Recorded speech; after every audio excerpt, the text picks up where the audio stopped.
Dear students, good morning to all. Myself CP Saini, Assistant Professor in Chemistry, Government College, Sujangarh. हम BSc part first में reaction mechanism के बारे में अध्ययन कर रहे हैं, जिसमें हमने रिएक्शन क्या होती है, मैकेनिज्म क्या होती है, इंटरमीडिएट्स क्या होते हैं, इन सब के बारे में स्टडी की है। उसी सीरीज़ में आज हम आगे स्टडी करते हैं टाइप ऑफ ऑर्गेनिक रिएक्शंस या कार्बनिक अभिक्रियाओं के प्रकार कि जो रिएक्शंस संपन्न होती है वो किस तरह से हो सकती है। तो क्रिया कारक से प्रोडक्ट का बनना रिएक्शन कहलाता है। तो क्रिया कारक से प्रोडक्ट बनने में रिएक्शन चार तरीके से हो सकती है, अर्थात चार तरीके के चेंजेस के द्वारा रिएक्शंस से प्रोडक्ट बन सकते हैं। तो ऑर्गेनिक रिएक्शंस के चार प्रकार हैं: सब्स्टिट्यूशन प्रतिस्थापन, योगात्मक एडिशन रिएक्शंस, विलोपन एलिमिनेशन रिएक्शंस एंड पुनर्विन्यास रिएक्शंस, जिन्हें रीअरेंजमेंट रिएक्शन कहते हैं। इन चार चेंजेस के द्वारा रिएक्टेंट प्रोडक्ट में परिवर्तित हो सकता है। तो सब्स्टिट्यूशन रिएक्शन या प्रतिस्थापन में कि क्रियाकारक अणु से कोई भी परमाणु, आयन या समूह है, उसके स्थान पर कोई दूसरा परमाणु, समूह या आयन आकर जुड़ जाए, एक हटे और दूसरा उसके स्थान पर जुड़ जाए, उसे सब्स्टिट्यूशन रिएक्शन कहते हैं। सेकंड है एडिशन या योगात्मक अभिक्रिया कि क्रियाकारक अणु में किसी परमाणु या समूह का एडिशन हो जाए, बाहर किसी भी परमाणु या समूह का निष्कासन नहीं हो, केवल एडिशन हो जाता है, उन्हें हम एडिशन रिएक्शन कहते हैं। थर्ड है एलिमिनेशन या विलोपन कि क्रियाकारक अणु से किसी परमाणु या समूह का केवल निष्कासन हो, एलिमिनेट हो, एडिशन नहीं हो, उन्हें हम एलिमिनेशन रिएक्शन कहते हैं। फोर्थ टाइप की रिएक्शन है पुनर्विन्यास या रीअरेंजमेंट कि क्रियाकारक से किसी परमाणु, अणु, आयन या समूह का न तो एडिशन हो न ही एलिमिनेशन हो, केवल एक परमाणु, अणु या आयन एक स्थान से दूसरे स्थान पर चला जाए, केवल उसकी पोजीशन चेंज हो जाए, उन्हें हम रीअरेंजमेंट रिएक्शन कहते हैं। इस तरह से चार टाइप की रिएक्शन है: सब्स्टिट्यूशन, एडिशन, एलिमिनेशन और रीअरेंजमेंट। इनको वन बाय वन हम डिटेल से स्टडी करेंगे, जिसमें सबसे फर्स्ट है प्रतिस्थापन या सब्स्टिट्यूशन रिएक्शन। देखो, इन रिएक्शन कौन कौन सी कंडीशंस में ये होंगी, इनके लिए क्या क्या रिक्वायरमेंट्स है, इन सब के बारे में हम डिटेल से स्टडी करेंगे। तो आज सबसे फर्स्ट है प्रतिस्थापन अभिक्रिया। देखो, इसकी पहली कंडीशन तो क्या है कि ये संतृप्त यौगिकों के द्वारा दर्शाई जाती है। यौगिक क्या होना चाहिए? सैचुरेटेड या संतृप्त। इसमें किसी परमाणु, आयन या परमाणु का समूह है का प्रतिस्थापन परमाणु का परमाणु से, आयन का आयन से और परमाणु के समूह का समूह से प्रतिस्थापन होता है, तो उसे हम प्रतिस्थापन या सब्स्टिट्यूशन रिएक्शन कहते हैं। जैसे इसका एग्जाम्पल ले सकते हैं, मेथिल क्लोराइड CH3Cl की रिएक्शन KOH से करवाएं तो Cl यहाँ से हटता है और उसके स्थान पर OH आकर जुड़ जाता है, तो इसे हम सब्स्टिट्यूशन रिएक्शन कहते हैं।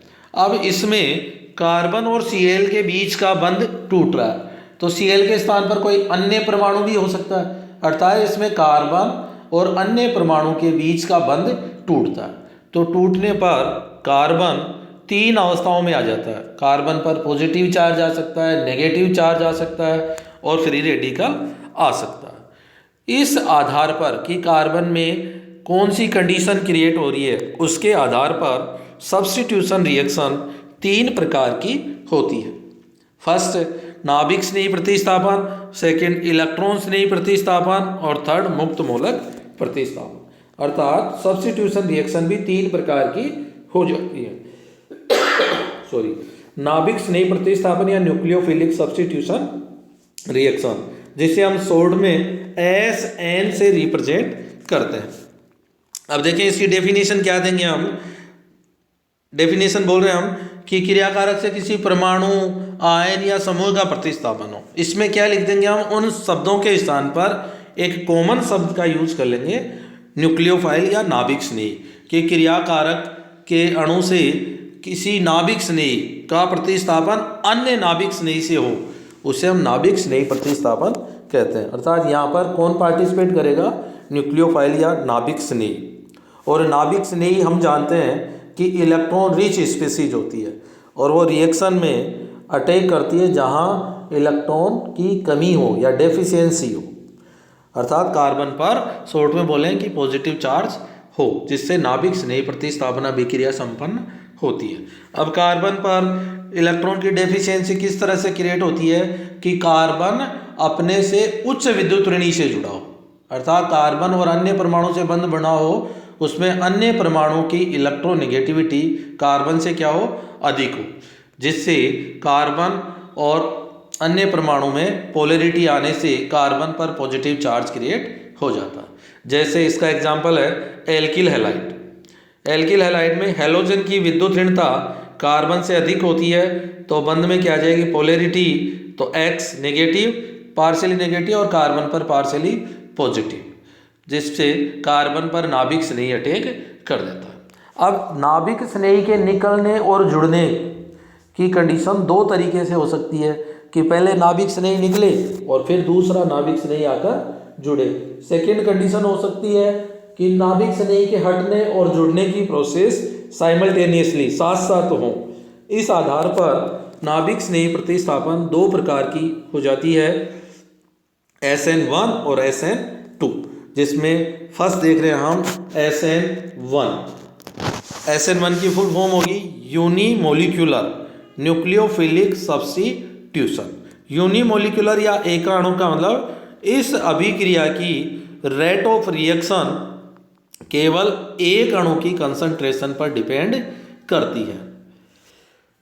नेक्स्ट, ये अभिक्रिया तृतीयक एल्किल हैलाइड या टर्सरी एल्किल हैलाइड दर्शाते हैं। यह अभिक्रिया दो पदों में संपन्न होती है, जिसमें फर्स्ट स्टेप स्लो स्टेप और रेट डिटरमाइनिंग स्टेप होता है। कि जो कार्बन और टर्सरी हैलाइड में क्या होगा, कार्बन और हैलोजन के बीच जो बंध बना है, फर्स्ट स्टेप में यहाँ से हैलोजन हट जाता है और टर्सरी कार्बोकेटाइन का फॉर्मेशन होता है, अर्थात इंटरमीडिएट के रूप में यहाँ पर कार्बोकेटाइन का फॉर्मेशन होगा। अब हम जानते हैं कि कार्बोकेटाइन ट्राइगोनल प्लेनर होता है, इससे पहले भी हमने स्टडी की है। कार्बोकेटाइन क्या होता है, ट्राइगोनल प्लेनर। तो न्यूक्लियोफाइल के अटैक करने की दो पॉसिबिलिटी है, अबाउ द प्लेन और बिलो द प्लेन, और दोनों की इक्वल पॉसिबिलिटी है, तो यहाँ उत्पाद के रूप में रेसेमिक मिश्रण का फॉर्मेशन होता है। अब SN1 में पोलर स्पीसीज बन रही है, तो सॉल्वेंट के लिए हम जानते हैं कि लाइक डिजोल्व लाइक की थ्योरी चलती है, अर्थात पोलर स्पीसीज पोलर सॉल्वेंट में सोल्यूबल होंगी, नॉन पोलर नॉन पोलर में। तो SN1 रिएक्शन पोलर सॉल्वेंट में होती है। तो इन कंडीशंस के आधार पर कई बार क्वेश्चन पूछते हैं SN1 और SN2 में अंतर, तो इसके आधार पर हम अंतर भी लिख सकते हैं। अभी आगे जब हम SN2 पढ़ेंगे फिर दोनों का कंपैरिजन करेंगे। तो मैकेनिज्म में क्या होगा कि फर्स्ट स्टेप में टर्सरी एल्किल हैलाइड का आयोनाइजेशन होता है, जिससे कार्बोकेटाइन का फॉर्मेशन होगा। ये देखो लिया टर्सरी एल्किल हैलाइड, यहाँ से हैलोजन निकला स्लो स्टेप में और ये बन गया टर्सरी कार्बोकेटाइन। अब टर्सरी कार्बोकेटाइन को हमने इस तरह से इसकी स्ट्रक्चर ड्रॉ कर लिए। यहाँ पर न्यूक्लियोफाइल अबाउ द प्लेन और बिलो द प्लेन अटैक करता है, जिससे दो तरह के उत्पाद बनते हैं और दोनों की इक्वल पॉसिबिलिटी है, इसलिए उत्पाद के रूप में रेसेमिक मिश्रण का फॉर्मेशन होता है। और इसकी रेट ऑफ रिएक्शन क्या हो जाएगी, टर्सरी एल्किल हैलाइड की कंसंट्रेशन पर डिपेंड करती है। तो अभिक्रिया दर directly proportional to tertiary alkyl halide, proportionally को हटाएंगे तो यहाँ पर एक कांस्टेंट आता है, तो अभिक्रिया दर इक्वल टू K(R3CX), और ये अभिक्रिया फर्स्ट ऑर्डर रिएक्शन होती है, इसलिए इसे हम SN1 रिएक्शन कहते हैं।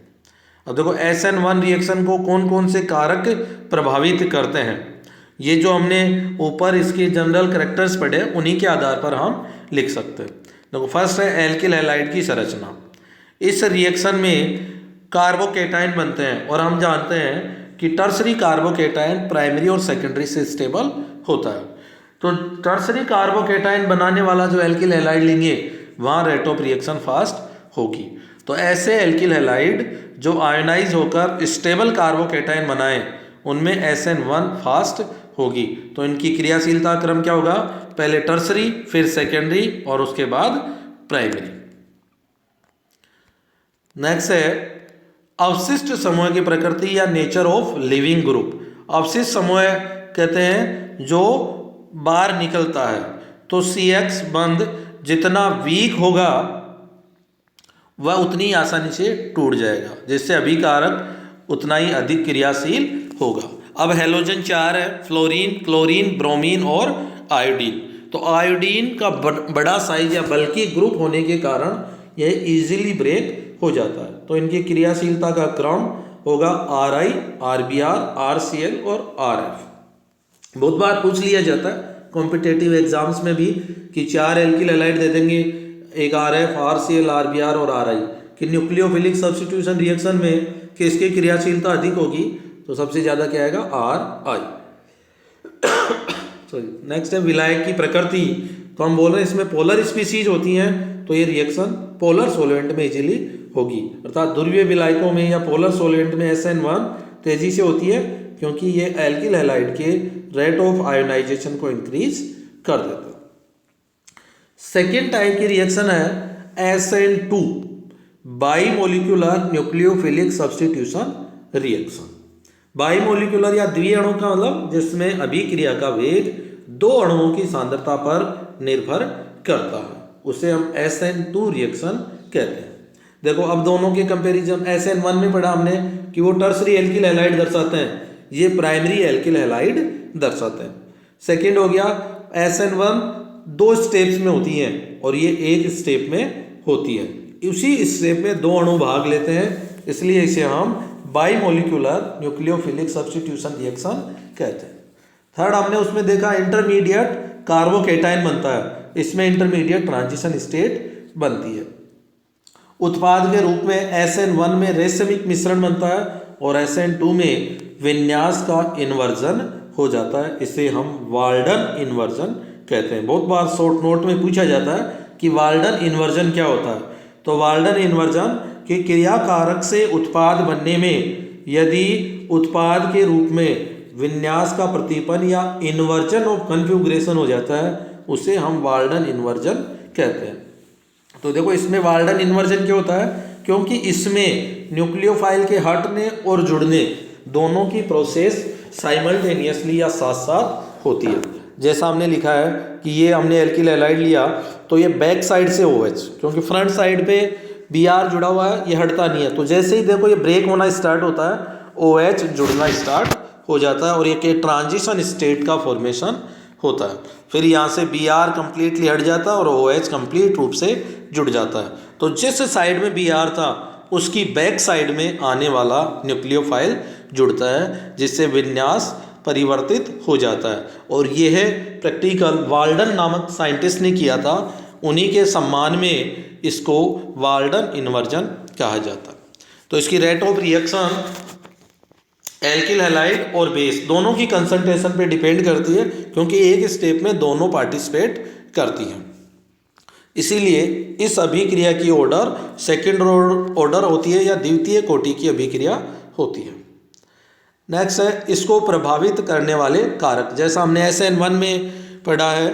फर्स्ट है एल्किल हैलाइड की संरचना, कि जितनी इजीली ट्रांजिशन स्टेट बनेगी रेट ऑफ रिएक्शन उतनी ही फास्ट हो जाएगी। तो यदि एल्किल हैलाइड में स्टेरिक हिंड्रेंस कम होगी या उसमें बल्कि ग्रुप कम होंगे तो इजीली ये रिएक्शन हो जाएगी, जैसे इजीली ट्रांजिशन स्टेट बनेगी। अर्थात स्टेरिक हिंड्रेंस जितनी कम होगी रेट ऑफ रिएक्शन उतनी फास्ट होगी। इसलिए SN2 का रेट क्रियाशीलता क्रम होगा first primary, secondary and then tertiary. बहुत एक बार पूछा गया एग्जाम्पल है कि SN2 के प्रति सबसे अधिक क्रियाशील कौन होगा, जिसमें methyl chloride, ethyl chloride, isopropyl chloride and tertiary butyl chloride example दे देते हैं। तो सबसे फर्स्ट कौन सा हो जाएगा, मेथिल क्लोराइड। देखो मेथिल और एथिल दोनों ही प्राइमरी एल्किल हैलाइड है, परंतु मेथिल में सारे हाइड्रोजन ही जुड़े हैं, एक भी बल्कि ग्रुप नहीं है, जबकि एथिल में एक CH3 आ जाता है। तो दोनों में भी कंपैरिजन करें तो मेथिल हैलाइड की क्रियाशीलता एथिल से भी अधिक होगी। सेकंड कंडीशन है अवशिष्ट समूह की प्रकृति या nature of leaving group. Nature of leaving group में जिसमें इजीली न्यूक्लियोफाइल हटेगा उसमें रेट ऑफ रिएक्शन फास्ट होगी, तो उनका क्रियाशीलता क्रम हो जाएगा RI, RBr, RCl और RF। नेक्स्ट है नेचर ऑफ सोलवेंट। अध्रुवीय विलायक, अब यहाँ पर देखो क्या बन रही है, ट्रांजिशन स्टेट नॉन पोलर होती है, तो ये नॉन पोलर सोलवेंट में इजीली होगी। तो SN2 अभिक्रिया अध्रुवीय विलायकों में संपन्न होती है। नाभिक स्नेह की सांद्रता व क्रियाशीलता, देखो ये फैक्टर हम SN1 में नहीं पढ़ते हैं, क्यों? क्योंकि SN1 की रेट ऑफ रिएक्शन या अभिक्रिया वेग नाभिक स्नेह पर निर्भर नहीं करता है, तो इसमें ये, और SN2 में डिपेंड करता है, तो इसको प्रभावित करने वाले कारकों में ये नाभिक स्नेह की सांद्रता और क्रियाशीलता भी होगा कि SN2 अभिक्रिया का वेग नाभिक स्नेह की प्रकृति और सांद्रता दोनों पर निर्भर करता है। क्यों? क्योंकि ये रेट डिटरमाइनिंग स्टेप में पार्टिसिपेट करता है। तो नाभिक स्नेह की कंसंट्रेशन बढ़ने पर अभिक्रिया का वेग बढ़ता है। तो ये इनकी क्रियाशीलता के क्रम का ऑर्डर दे रखा है, जिसको कई बार क्वेश्चन पूछ लेते हैं कि सबसे ज़्यादा नाभिक स्नेह प्रभावित करेगा CH3 नेगेटिव, फिर NH2 negative, OR negative, OH, CN, COO negative, Cl, Br और I। इस तरह से SN2 अभिक्रिया नाभिक स्नेह की सांद्रता पर भी निर्भर करती है। ये दो न्यूक्लियोफिलिक सब्स्टिट्यूशन के टाइप हैं, SN1 और SN2। इनके बारे में बहुत बार अलग अलग भी पूछ लिया जाता है और कंपैरिजन बहुत बार पूछा जाता है, तो इसको अच्छे से पढ़ेंगे। इसका PDF भी मैंने आपको ग्रुप में सेंड किया है। Thank you.